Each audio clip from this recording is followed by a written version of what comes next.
Y vamos a estar el día de hoy cubriendo una parte en el capítulo 7, versículos del 1 al 24. Los que gusten acompañarme pueden mantener su Biblia abierta en este pasaje, Juan 7, del 1 al 24.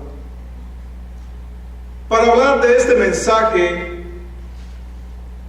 es aquel apóstol que viviría aproximadamente un siglo, que observó el desarrollo de la iglesia primitiva aún después de los tiempos de Jesús, y que también fue testigo del desarrollo en el primer siglo de la iglesia primitiva.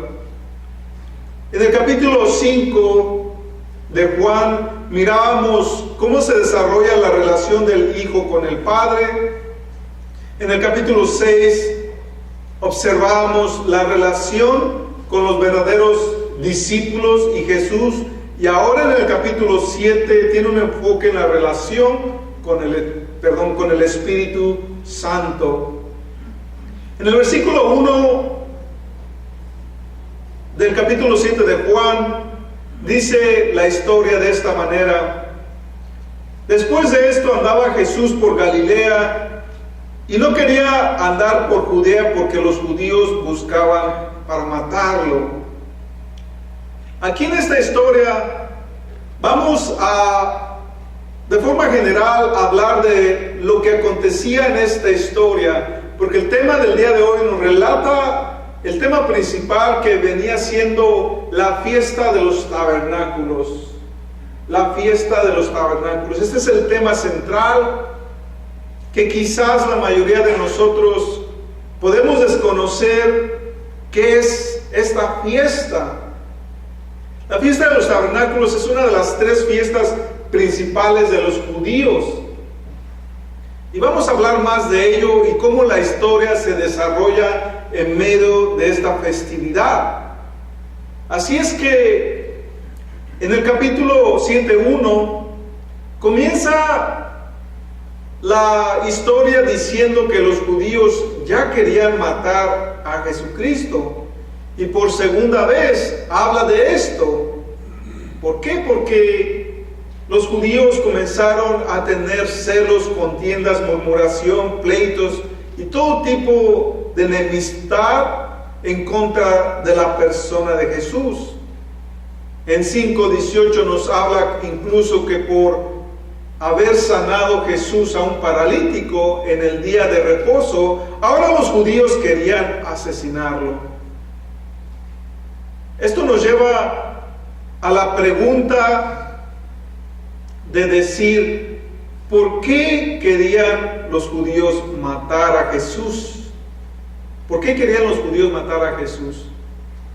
En estas últimas semanas hemos estado hablando cómo Jesús estaba trabajando y ministrando en los contornos del mar de Galilea, lo cual ya hablamos un poquito de su topología, la geografía, la distancia, algunas características que eran únicas de este lago. En realidad no era un mar, como les dije anteriormente, sino era un lago.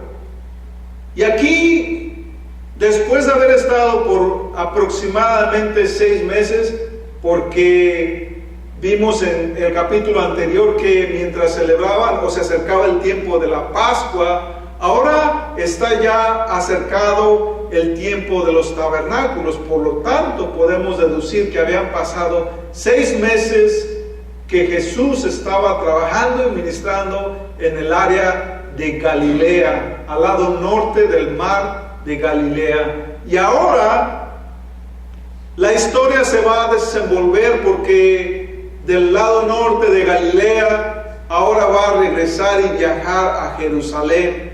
Entonces en pantalla tengo algunos mapas que nos pueden dar una idea del lugar geográfico de donde estaba, de donde viajaba Jesús y los apóstoles.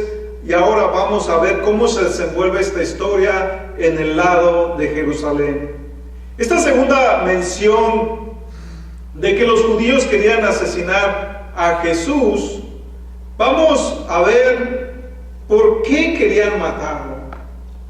¿Cuál era su pecado? ¿Cuál era su crimen que merecía la muerte?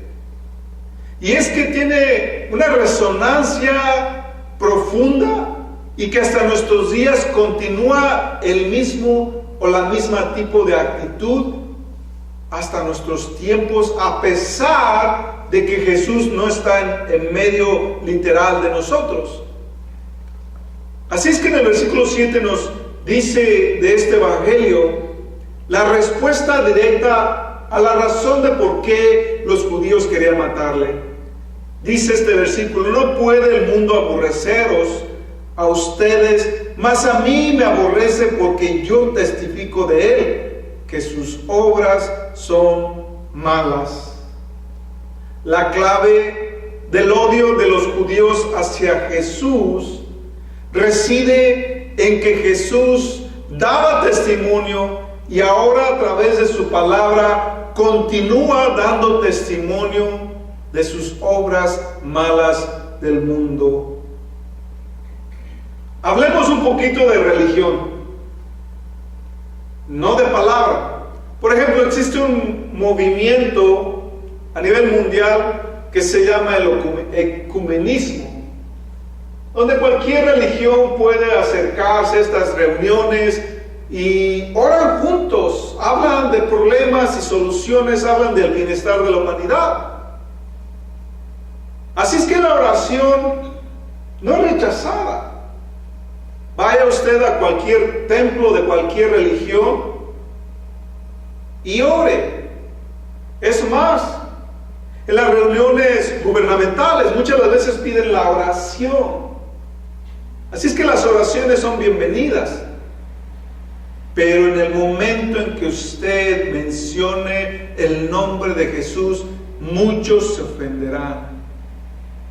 Porque aquí dice este versículo y la respuesta a por qué el mundo aborrece a Jesús, por qué los religiosos aborrecen a Jesús, por qué la gente odia a Jesús, es porque Jesús da testimonio de las obras malas del mundo.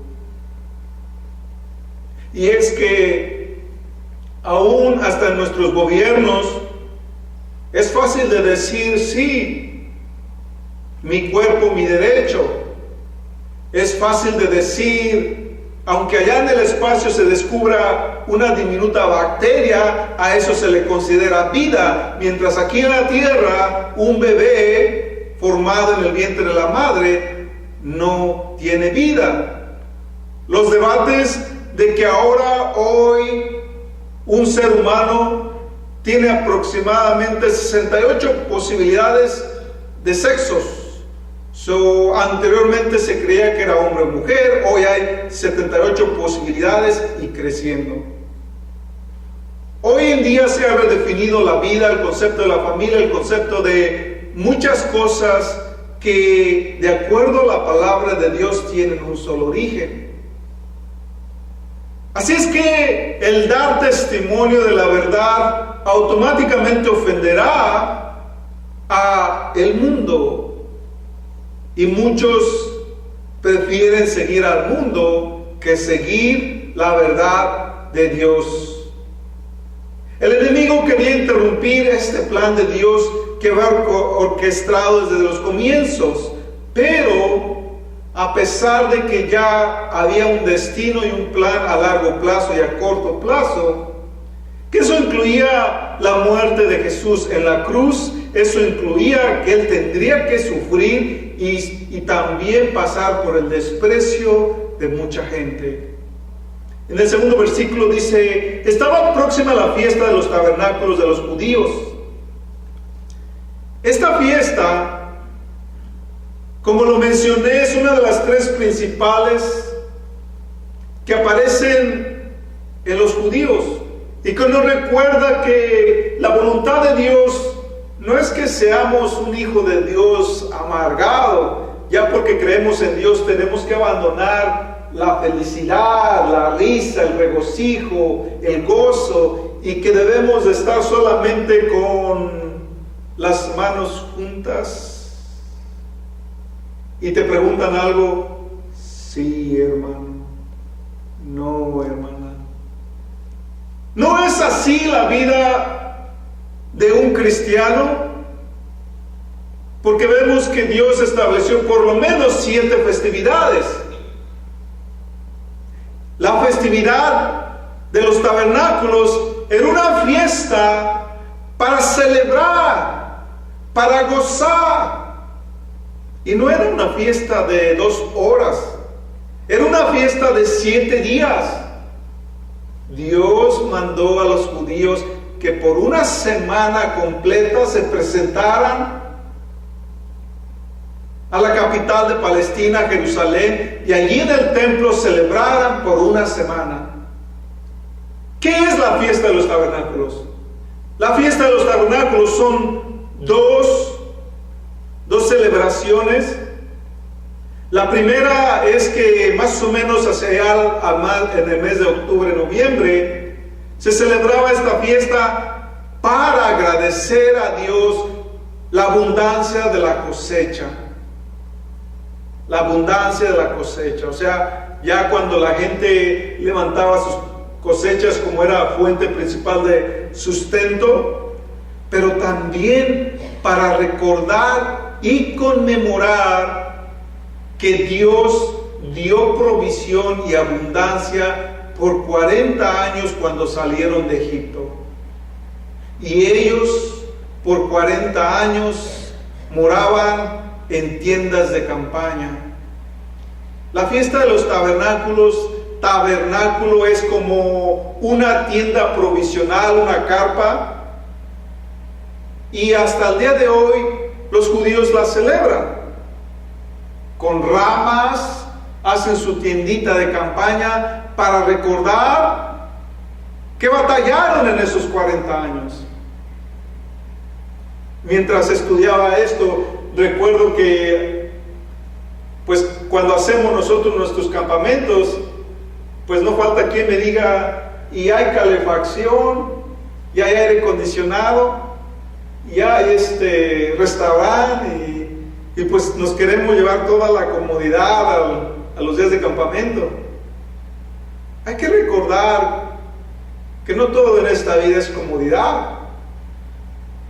Hay que recordar que entre más sufra un corazón, más agradecimiento. Y la vida no va a constar de comodidad todo el tiempo, porque la persona que no sufre no valora, la persona que no batalla no va a apreciar. Así es que Dios también lo hace de una forma en que, por ejemplo, hoy mientras en tu teléfono constantemente están sonando los recordatorios, las notificaciones en Facebook, Twitter o las redes sociales que utilices, hay todo el tiempo recordatorios. El cumpleaños de fulano, y es de la única forma que nos acordamos. Cumpleaños. Bueno, en aquellos días nada de esto existía. De hecho, la literatura tampoco existía. O sea, era apenas menos del 2% de la gente que sabía leer y escribir. O sea, casi nadie. Pero una festividad de esta naturaleza recordaba de generación en generación lo que Dios había hecho por su pueblo. Si usted ha leído la Biblia, cuando cruzaron el Mar Rojo, levantaron un monumento de conmemoración. Cuando las tribus conquistaron la tierra prometida, levantaron un pilar, levantaron un altar, como un recordatorio para generaciones futuras. Porque es bien fácil que nuestras generaciones futuras olviden la gracia de Dios. Miren que apenas considero, no sé, ¿verdad?, en mi percepción personal, todavía un pastor joven, y aquí 7 años después de haber pastoreado a los jóvenes, he visto cómo aquellos jóvenes, muchos de aquellos jóvenes, ya han dedicado sus vidas en caminos distintos. Ya muchos de ellos han olvidado la gracia de Dios. ¿Y dónde están? Solo ellos saben. Porque aún nosotros como padres fallamos en enseñar la gracia de Dios, y nuestras generaciones posteriores olvidan de esta gracia.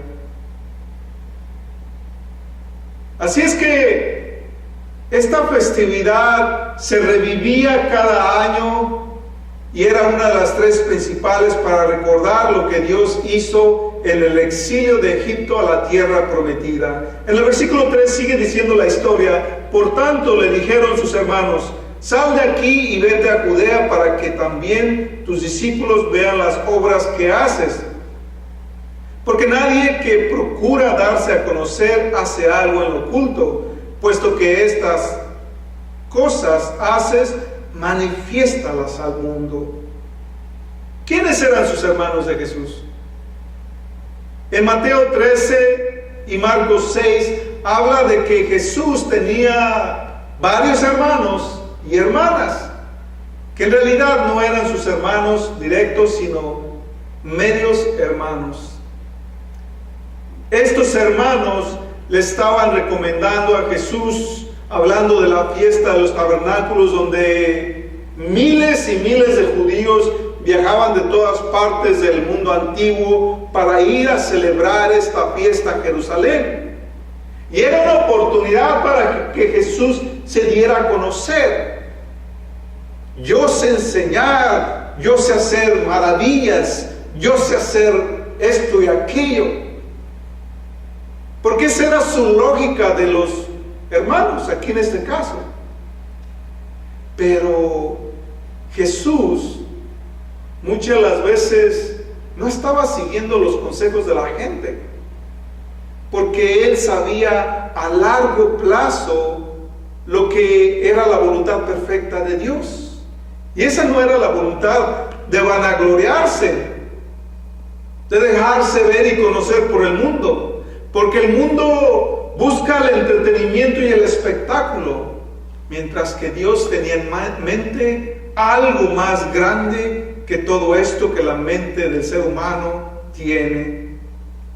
Así es que, interesantemente, en estos versículos nos habla que también lo hacían con un tono de burla y de incredulidad. Pensemos en esta parte. Los hermanos de Jesús habían vivido y convivido con Él por 30 años. O algunos de ellos, si eran más jóvenes, menos años, supongamos 15, 20 o más años. Toda la vida que tenían sus hermanos habían vivido con Él.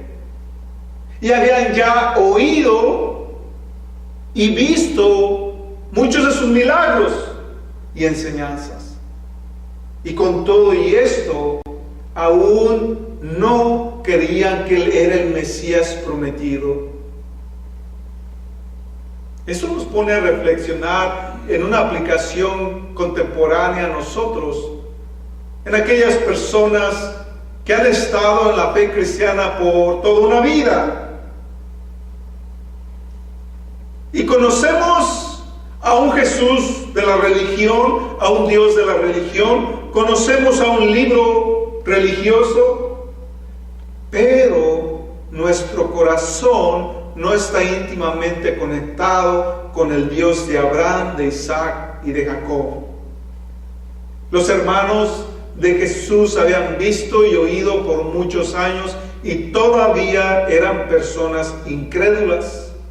El escritor Brown dice que la actitud de los hermanos de Jesús nos hace recordar las tentaciones del diablo, cuando el diablo vino a tentar a Jesús y le dijo: si eres el Hijo de Dios, tírate de este pináculo, que Dios mandará a sus ángeles y no dejarán que tu pie tropiece.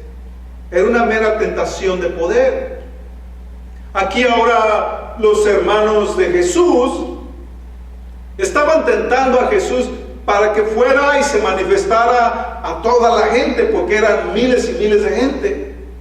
Se ha calculado que eran aproximadamente hasta 2 millones de personas que asistían por día al templo de Salomón en esta fiesta. Y con todo y eso, Su intención y propósito era como buscar el poder y la gloria del ser humano, mas no era el propósito de Jesús. Así es que para nosotros también debemos de examinar nuestros caminos para ver si estamos en la plenitud de Cristo y no en nuestros propios propósitos. Probar la fidelidad de Dios es la tentación del corazón perverso. En el versículo 5 dice, pues ni aún sus hermanos creían en él. Los hermanos de Jesús no dudaban que Jesús podía hacer milagros y maravillas, pero lo que ellos dudaban es que él era el Mesías prometido. Ellos, al igual que la mayoría de los discípulos, no creyeron realmente en Jesús, tal y como muchos de nosotros. ¿Recuerdan en la cena del Señor cuando tienen una charla entre los apóstoles y Jesús? Y ya Jesús empieza a hablar de que ya su tiempo se estaba llegando y que iba a ir a la cruz de la muerte, y aún allí sale ese corazón atrabancado, ese corazón pues renuente, pero también terco, pero también en momentos como de valor y de fe y destellos decía: Señor, si me es necesario, yo voy contigo hasta la muerte. Hablando el apóstol Pedro. Y escuchando los demás apóstoles también decían lo mismo: Señor, yo también, yo también, yo también. Y el día de su crucifixión, todos corrieron y lo dejaron solo. La mayoría de los casos, cuando vienen las pruebas, nosotros también tenemos la misma tendencia. Huimos de Dios. Pero vemos que Cristo tenía todo esto en mente. Tenía todo esto en mente y aún así los perdonó y aún así nos sigue perdonando hasta nuestros días. Porque vemos que después de la resurrección, ahora sí, todos los apóstoles creyeron, y esto incluye también a los hermanos de Jesús. De hecho, en este versículo 5 dice que estos hermanos no creyeron en él, o no creían en él. Pero después de la resurrección, fueron tan creyentes que uno de ellos se convirtió en el líder de la iglesia de Jerusalén, que fue la iglesia principal del cristianismo. No solamente eso, dos de sus hermanos fueron escritores del Nuevo Testamento. O sea que aprendieron de su error, lo corrigieron y rectificaron sus caminos. Este proceso Dios lo busca en una restauración hacia nosotros cuando nosotros hemos defraudado a Dios, y Dios con su compasión y misericordia aún sabe de nuestra carnalidad y debilidad para que tarde o temprano rectifiquemos nuestros caminos. ¿No es eso grandioso? Amén. Así es que en medio de la arrogancia de los incrédulos, Jesús tuvo compasión de la gente. En el versículo 6 sigue diciendo: entonces Jesús les dijo: mi tiempo no ha llegado todavía, pero su tiempo siempre está a la mano. Las palabras de Jesús dice: mi tiempo no ha llegado todavía. En esta historia lo dice repetidamente: no es mi tiempo. Por ejemplo, en otra parte dice: yo no subo todavía a esta fiesta, como diciendo, todavía no.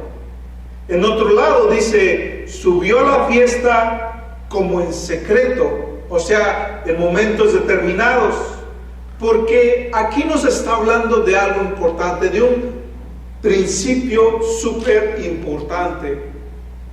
El principio importante que quiero hablar se llama el tiempo Kairos. Kairos es una palabra griega que significa tiempo presente o el tiempo perfecto de Dios. Por ejemplo, vamos a aplicarlo a nuestros días. Una persona cercana, una muchachita, desde que la conozco hace muchos años, siempre hablaba de novios, de más novios, de más novios. Ya como eso fue creciendo y desarrollándose, tenía novios y más novios y más novios. Luego, pues formalizó de una u otra forma sus relaciones y dio otro paso y otro paso y otro paso y tuvo muchas relaciones con muchos novios. Intentó casarse varias veces, pero simplemente no se daban las cosas. Y es para mostrar nuestra forma de pensar, porque no solamente estoy hablando de este caso, sino que este caso representa los deseos y las intenciones de nuestros corazones. Cuando nosotros anhelamos algo y estamos orando, y ya pasa una semana y estamos desesperados porque Dios no ha cumplido la petición de nuestro corazón. Y queremos que las cosas pasen ya. Que Dios conteste mis oraciones ya. Pero el tiempo Kairos es el tiempo presente. Recordemos, el ser humano vive en lo que se llama tiempo cronos o tiempo cronológico. Un tiempo lineal, un tiempo que podemos definir como pasado, presente y futuro, un tiempo que sirve para medir los días que el ser humano camina sobre la faz de la tierra.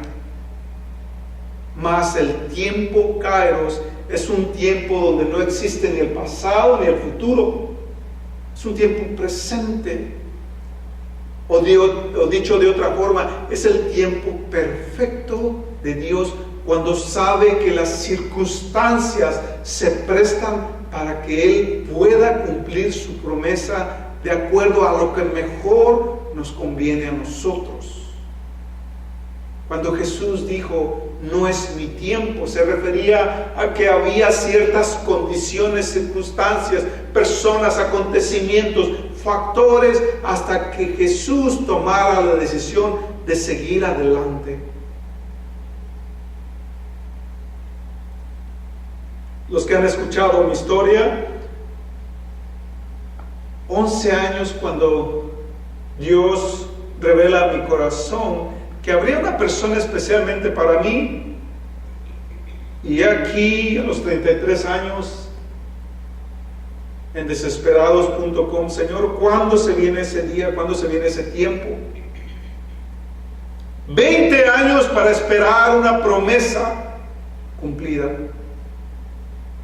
20 años, toda la juventud de una persona, y no hay muchos que esperen 20 años.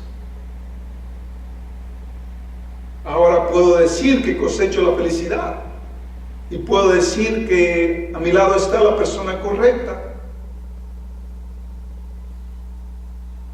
pero la mayoría de nosotros queremos que las cosas ocurran en mi tiempo y no le damos permiso a Dios que aplique su tiempo Kairos en nuestras vidas. Cuando nosotros tomamos decisiones sobre la voluntad de Dios, típicamente las cosas se pueden dar, claro que sí, las cosas pueden funcionar, claro que sí, las cosas se pueden corregir, claro que sí, las cosas se pueden mejorar, claro que sí. pero por un proceso más tedioso, más doloroso, más trabajoso, y que nos llevará a más tiempo de corrección. El tiempo Kairos es el tiempo donde Dios alinea las condiciones y las circunstancias para que las cosas se den de manera que nos bendiga a nosotros de manera perpetua. Las palabras del Señor, por lo tanto, Él buscaba el tiempo de Dios para poder ir a esta fiesta y dar testimonio de la verdad, pero no de acuerdo al propósito de la gente, de las multitudes. Así es que Dios nos enseña a movernos y a actuar con precaución y con sabiduría. Proverbios 4, del 5 al 7. A través del Nuevo Testamento, repetidas referencias en este tiempo prefijado por Dios aparece. Por ejemplo, en la vida de Cristo, su nacimiento, Gálatas 4:4, que dice: pero cuando vino el cumplimiento del tiempo, Dios envió a su Hijo.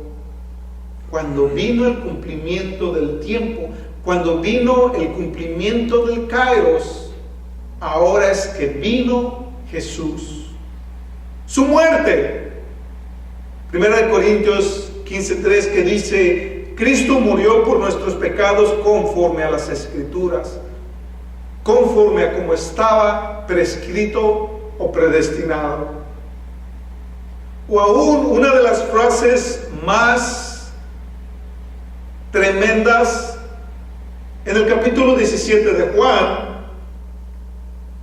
Ahora aquí, cuando Jesús hace una oración de intercesión, en esta oración dice: la hora ha llegado.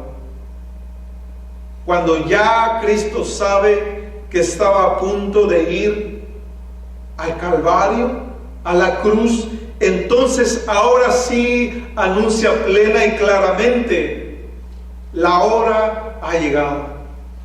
O parafraseado, el Kairos se ha cumplido. Voy a la muerte. Ese es el tiempo de Dios, perfecto de acuerdo a su benignidad y sabiduría. En el capítulo siguiente, en el versículo siguiente dice: el mundo no puede aborrecernos a nosotros, pero me aborrece a mí, porque yo doy testimonio de él que sus obras son malas. Entrar en conflicto con las enseñanzas de Cristo, con la palabra de Dios, con la Biblia, es señalar las malicias aparentes del corazón humano. Cada vez que nosotros estamos en contienda con su palabra, oh, si Dios es bueno, ¿por qué permite? Si Dios es amor, ¿por qué me pasa? Oh, yo no creo en eso. Eso ya no aplica a nuestros tiempos. O solamente esta parte de la Biblia aplica a nosotros los cristianos. Y empezamos, ¿verdad? Empezamos como cuando ahí en la casa se prepara varios platillos. ¿Qué les parece un buffet? Hay pollo, hay carne de res, carne de pollo, hay diferentes vegetales, guisado, y servimos en la mesa los diferentes platillos, y ya por allá vemos a los niños sacando la zanahoria, sacando la lechuga, sacando ¿cómo se llama? La cebolla. Y nosotros como adultos pues los estamos regañando: no, cómetete de eso, es bien para tu cuerpo. Y acá por nuestro lado pues hacemos a un lado el cuerito, hacemos a un lado, es que ese hueso como que no, ese pedazo de carne como que no, y pues regañando a los hijos, pero nosotros también apartando la comida. Pick and choose. En la vida también nosotros como que escogemos lo que nos convence y desechamos el resto. La palabra de Dios, teóricamente, como lo hemos dicho en el pasado, creemos en un Dios. No siempre es el mismo Dios de Abraham, de Isaac y de Jacob. Creemos en Dios, pero no le creemos a todo lo que Dios dice. Entrar en conflicto con las verdades de Dios es el resultado de la rebeldía del corazón. Cuando estamos en rebeldía con la verdad de Dios, entonces solamente está revelando lo íntimo de nuestro corazón. Cuando no queremos aceptar toda la verdad de Dios, es que hay áreas que no queremos rendírselas a Dios. Y para ponerlo más simple, por ejemplo, una de las áreas más comunes que no queremos soltarlas es nuestra sexualidad. Vivimos con conceptos deteriorados, enseñanzas torcidas, y no queremos entregárselas a Dios. ¿O qué tal el dinero?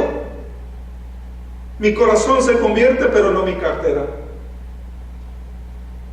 Aunque Dios es el dueño de todo, visible e invisible, no es el dueño de mi cartera.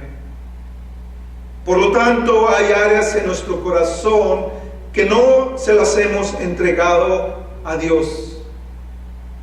Y cuando escuchamos la verdad, hasta nos ofende. Yo creo que tanto aquí como en otros lugares, algunos de ustedes van a tener la misma experiencia que yo tuve. Cuando comenzaba, que decía, ¿quién le dijo al pastor mi vida? Y mis orejas se calentaban, mis cachetes los sentía rojos y calientes, y estaba molesto. En aquellos días apenas llegaba Ceci a la iglesia, dijo, le fue a chismear al pastor mi vida. Pero luego el pastor hablaba de cosas que yo sabía que absolutamente nadie sabía de mi vida. Y no es que los pastores tengan mucho dinero para contratar investigadores secretos y privados y que les digan su vida para después venir a anunciarla aquí al púlpito, sino más bien era el Espíritu Santo obrando en mi corazón.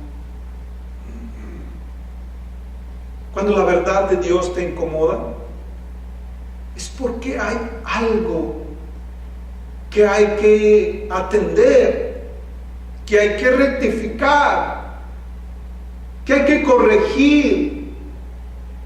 Claro, suena bonito decir, pues no importa que tenga 50 años y que ya tenga muchos hijos, 2 canitas al aire no hacen mal.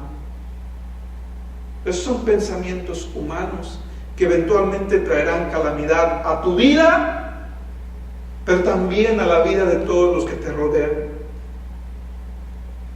Cuando hay verdades que incomodan al corazón, es tiempo, es lugar donde Dios está hablando y diciendo, cambia tu forma de pensar, cambia tu forma de sentir,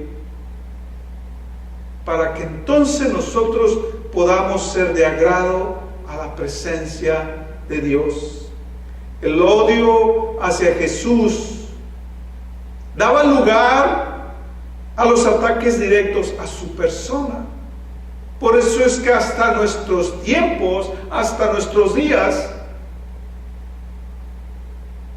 las religiones atacan a los que proclaman la Biblia. Los gobiernos, hasta nuestros días, continuamente yo estoy siguiendo artículos, reportajes, organizaciones cristianas misioneras alrededor del mundo, donde los pastores son encarcelados, asesinados, donde hay grupos religiosos van y hacen matazones en iglesias. Aquí quizás aquellos más aguerridos que han tratado de evangelizar o de hablar del amor de Dios a otras personas que no creen, una escupida es lo más que puede recibir. Por ahí escuché a alguien que le tiraron una taza de café caliente, un rechazo que hiere nuestros sentimientos, y de ahí no pasa. Pero hay otros lugares del mundo donde el tipo de gobierno son tan distintos y agresivos totalmente en contra de la palabra de Dios. Cada vez que alguien se levanta en contra de la verdad de Dios es porque los caminos no son buenos.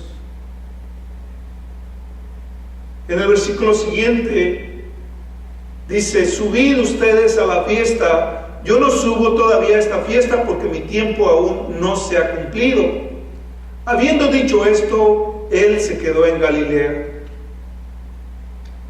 ¿De qué tiempo hablaba? Del tiempo de la cruz, el tiempo de su muerte.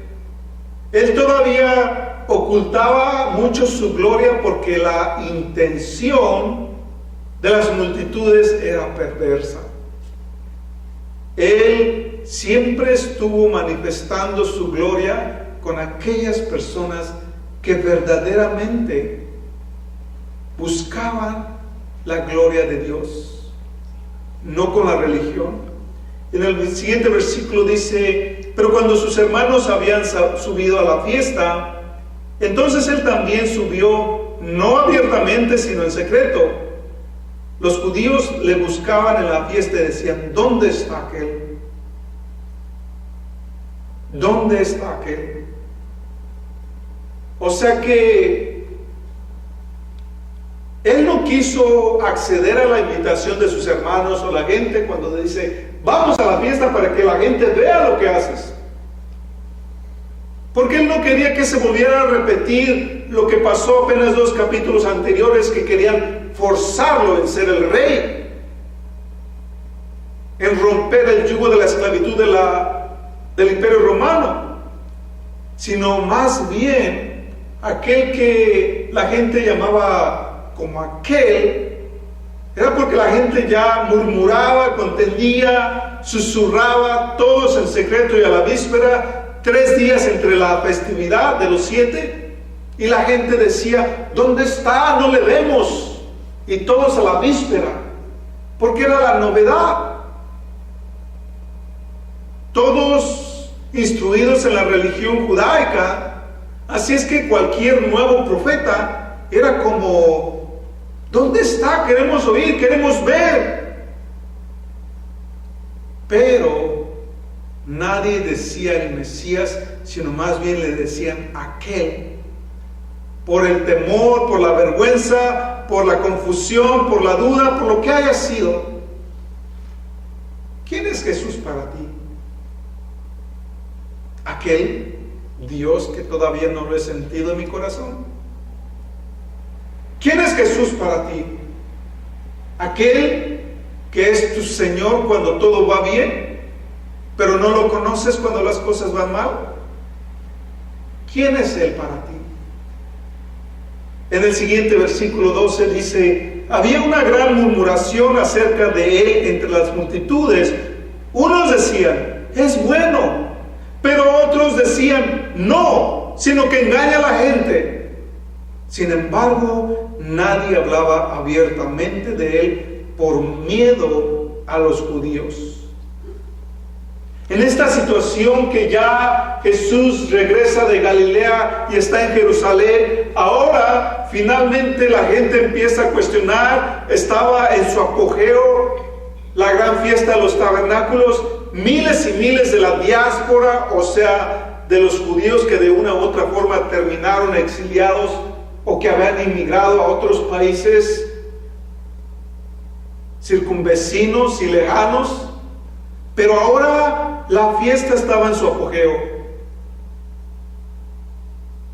El templo, los atrios y los alrededores de Jerusalén estaba lleno de tiendas de campaña por todas partes. Y aquí vemos a 4 grupos de personas. A 4 grupos de personas porque a continuación, desde el 14 hasta el 24, habla que el contexto de esta disputa o conversación, hubo diferentes tipos de personas. Recuerden, aquí unas personas dicen, no, él es bueno. Pero otros decían, no, es un mentiroso. Y aún otros no se atrevían a hablar con medio. La gente quiere decir que había diferentes tipos de gentes, de pensamientos. El primer grupo son sus hermanos de carne y sangre. El segundo grupo eran los peregrinos, aquellos que viajaban kilómetros y kilómetros para ir a adorar a Dios en la fiesta de los tabernáculos, en la fiesta de las enramadas en Jerusalén. Un tercer grupo, los habitantes nativos de Jerusalén, o sea, los locales, y aún el cuarto grupo, los líderes enviados del Sanedrín. 4 tipos de personas. En el 14 dice, cuando ya había pasado la mitad de la fiesta, subió Jesús al templo y enseñaba. Eso quiere decir que Jesús se presentó por allá como al 4.º día de la festividad y estaba en los atrios del templo enseñando a la gente. En los atrios del templo, ahí dice en el 15, entonces los judíos se asombraban diciendo, ¿cómo sabe este de letras sin haber estudiado? La gente estaba sorprendida. El fin de semana o el viernes hablábamos de un tema. Y hablaba que, por ejemplo, mis oídos están tan acostumbrados a escuchar el tipo de expresión de la gente.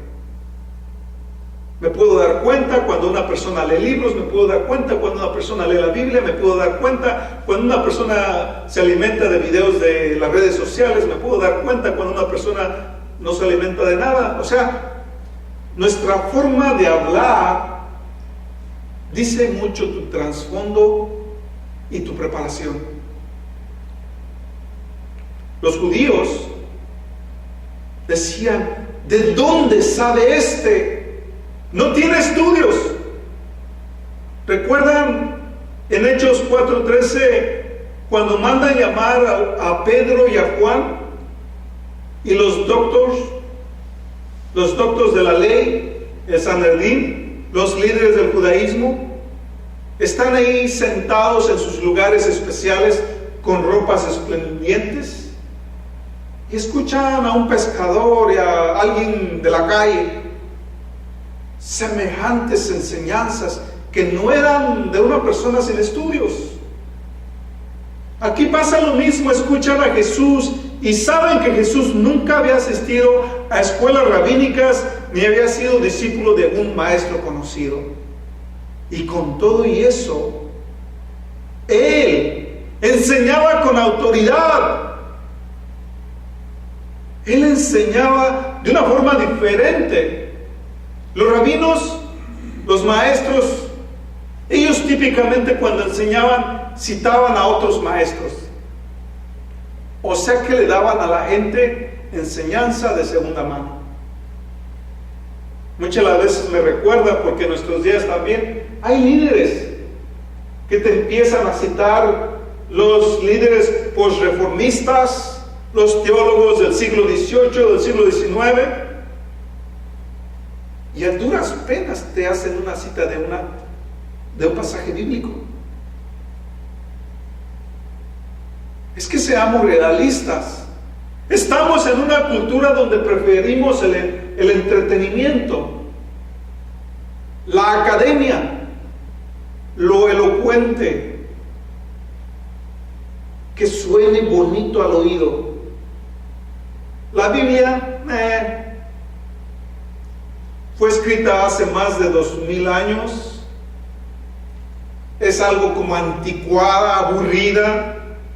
Muchas veces no la entendemos porque no es mi cultura, no es mi lengua, no es lo mío. Y se escasea los líderes de las iglesias que abren la Biblia y la desglosan de acuerdo a la voluntad de Dios. Es más fácil, como me lo han dicho a mí, las personas con un título de universidad decir: no, mi título vale más que la Biblia. Es más fácil decir que la pedagogía es más fuerte y sabia que la Biblia.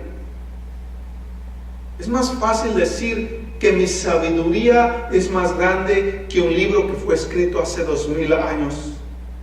Una generación con soberbia que persiste en negar a Dios.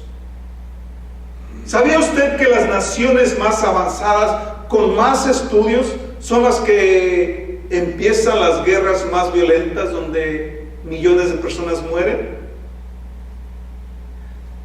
Las personas, como le llaman en la sociología, de primer mundo. ¿Sabe usted lo que hacen con el ciclo de la vida humana? Nacen, te cobran por nacer, te cobran por vivir, te cobran por morir. Cuando no eres 100% funcional, ¿qué hacemos con un carro que ya no sirve? ¿Lo vamos a coleccionar en el garage por el resto de nuestra vida? ¿Qué hacemos con un carro que ya no sirve? Al yonque, ¿no? Al deshuesadero. ¿Qué hacemos con una persona, o qué hace la sociedad de primer mundo con una persona que no es 100% funcional? Dígame, cuesta mucho trabajo y dinero. Y si no produce, si no es funcional, termina en un lugar especial. Las personas que envejecen, ¿dónde van a dar? En un yonque de personas, ¿no? Y esto son las sociedades de primer mundo, con mucha educación y preparación, pero sin compasión y misericordia. Por eso la academia jamás se igualará a la compasión, a la misericordia, al amor de Dios. Y es lo que Dios quiere cambiar en nuestros corazones, que seamos diferentes a este mundo. Amén.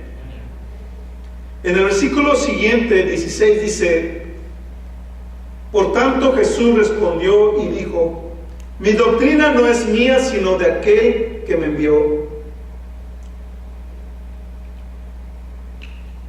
Jesús no citaba a los rabinos de ese entonces, Jesús citaba el Antiguo Testamento.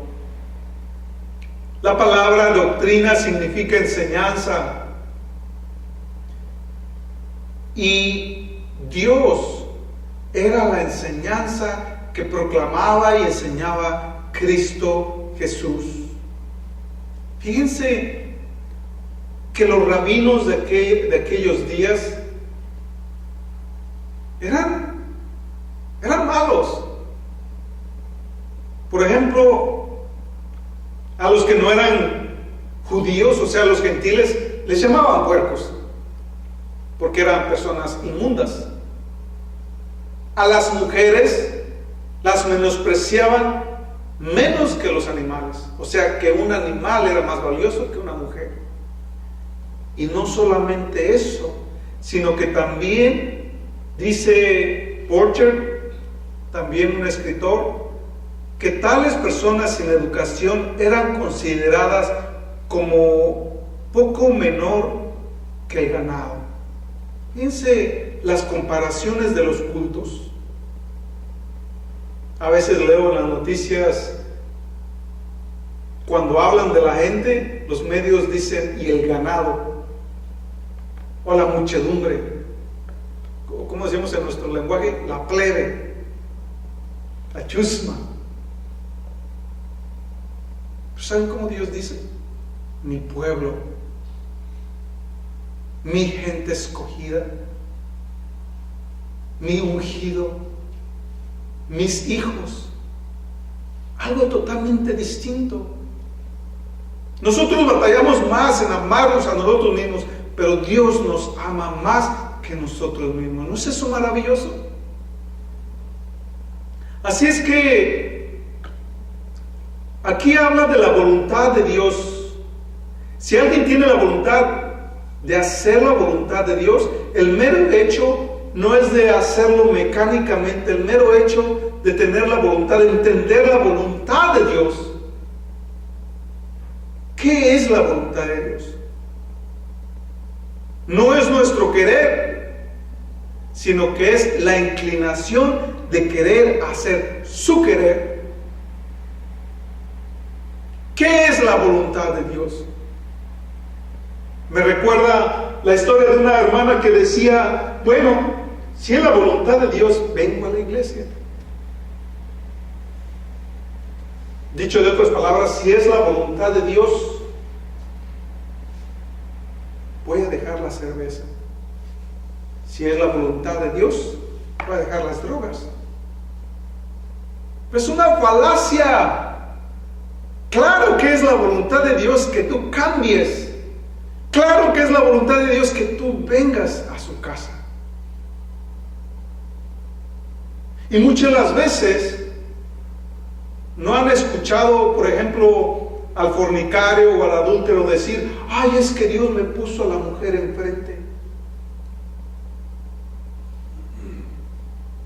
O sea, le atribuimos a Dios que nos hace pecar, que nos lleva el pecado a la puerta. Y así pensamos. Nosotros aún, aquellos que supuestamente hemos entendido la palabra, en muchas ocasiones no sabemos discernir si es la voluntad de Dios o mi propia voluntad. Y estamos debatiendo. ¿Quién conoce la voluntad? ¿Conoces su palabra? Entonces conocerás cuál es la buena, perfecta voluntad de Dios. En el versículo 18 vemos que los rabinos buscaban su propia vanagloria, buscaban el egocentrismo, buscaban ser glorificados por la gente, mientras que Jesús estaba buscando hacer la voluntad de su Padre. Un contraste entre lo verdadero y lo falso, un contraste entre la justicia y la justicia. Porque el contraste de la injusticia es la arrogancia, el orgullo, el crimen, la violencia, lo que vemos en nuestros días. En el 19 sigue diciendo, ¿no les dio Moisés la ley y ninguno de ustedes la cumple? ¿Por qué buscáis matarme? Jesús dice que hay diferencia entre recibir la ley o recibir la palabra y otra muy grande en cumplirla. La ignorancia de la ley era tal que estaba preparando a los rabinos, a los religiosos para asesinar al que vino a cumplirla, al Mesías, al Dios encarnado. En el 20 dice, la multitud respondió, demonio tienes, ¿quién busca matarte? Porque aquí ya estaban interactuando 4 tipos de personas. Le estaban achacando que Dios tenía un demonio. También porque en los corazones de la gente se hacían esta pregunta, ¿de dónde viene ese poder con el que obra? Señales, milagros, sanidades, maravillas, ¿de dónde viene? Y no entendían que él era el Mesías. En el 21 dice, Jesús respondió y les dijo, una sola obra hice y todos se asombran. Recuerdan que para este entonces Jesús ya tenía aproximadamente 32 años. Eso quiere decir que hace más de 3 décadas, un ancianito parado en la puerta del templo profetizó y le dijo estas palabras a su madre: he aquí está puesto para caída y para levantamiento de muchos en Israel, y para señal que será contradicha, y una espada traspasará tu misma alma, para que sean revelados los pensamientos de los muchos corazones. Lucas 2:34. Vemos que en estos momentos la profecía de un buen anciano llamado Simón estaba cumpliéndose. Jesús estaba revelando lo que verdaderamente había en los corazones de la gente. Cuando nosotros comenzamos a escudriñar la palabra de Dios, cada vez que la palabra de Dios toca un tema distinto, pone al descubierto tus intenciones, pone al descubierto lo que hay dentro de nosotros. Por eso a veces nos desagrada la Biblia, Dios, la iglesia, o aquellos que proclaman la verdad, porque hay áreas en nuestra vida que no están alineadas con la moralidad de Dios. En el 22 dice: por esto Moisés os dio la circuncisión, no porque sea de Moisés, sino de los padres. Y aquí Cristo comienza a hacer un contraste, una comparación entre la circuncisión y la ley. Quiere decir que Cristo tomó la ley de Moisés para refutar sus propias contradicciones de ellos. Y sigue diciendo: y en el sábado circuncidáis al hombre, si el hombre recibe la circuncisión en sábado, a fin de que la ley de Moisés no sea quebrantada. Los judíos ortodoxos, lo que Cristo está diciendo es que ellos quebrantaban la ley porque en el día sábado trabajaban. En el día sábado circuncidaban a los bebés de 8 días. Por cumplir un mandamiento, quebrantaban otro. Pero es que eso no es lo grave. ¿Recuerdan la historia del rey David cuando iba huyendo de Saúl? Y que él tomó los panes dedicados, que no eran cualquiera panes, los panes de dedicación, y eso se los llevó para comer, y quebrantó un mandamiento de Dios. Y luego acá en el Nuevo Testamento Jesús lo justifica. ¿No acaso es más valioso la vida que un mandamiento? Pongamos atención en estos detalles, porque si queremos aferrarnos a un mandamiento y romper muchos, tuvimos el caso de una persona que por seguir el día de reposo rompió muchos otros. Y así Cristo estaba diciendo: ustedes me están juzgando porque sané a un hombre en el día de reposo, mientras que ustedes circuncidan, o en otros casos peores, iban y le daban de comer y de beber a sus animales. Si tropezaban o caían en el pozo, los sacaban. O sea que era hipocresía lo que los líderes judíos estaban alegando. Dice: ¿os enojáis conmigo porque en el sábado sané a un hombre por completo?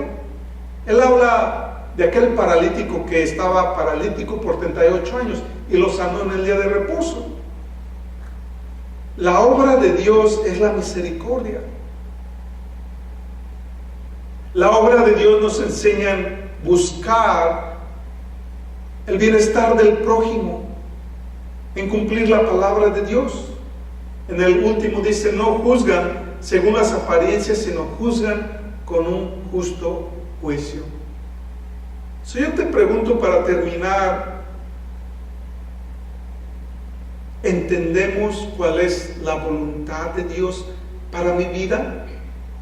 ¿Estamos haciendo la voluntad de Dios en mi vida? Porque si hay algo